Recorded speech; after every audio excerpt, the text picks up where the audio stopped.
Журчание воды и благоустроенный вид пруда снова радует жителей деревни Макаровка. Но так было не всегда. В 2022 году во время паводка сильная вода разрушила дамбу. Берега размыло, резко упал уровень.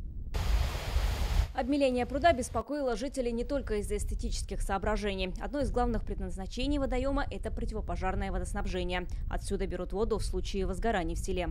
За поддержкой, содействием было принято решение обратиться к депутату Государственной Думы Морозову Олегу Викторовичу. Соответственно, он вышел с предложением помочь поселению в решении данного вопроса. И на данный момент, что имеем, то имеем. Была предоставлена техника. Люди, конечно, были свои. Сам даже немножко участвовал. Мы отремонтировали, победили стихии.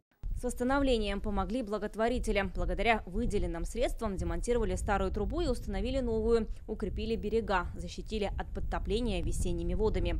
Сооружение было, но не настолько поднято так все было капитально, как сейчас сделано. Сейчас уровень водоема прибавился значительно на метр. Держит хорошо водоем. Особенно берега прибавились.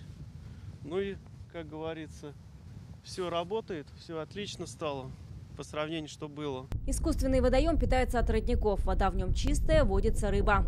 Поэтому его восстановление стало для жителей деревни большим подарком. Вероника Гайнудинова, Светлана Звонарева, Анастасия Шакирова, Рафаэль Ракипов, ТНВ, Нижнекамский район.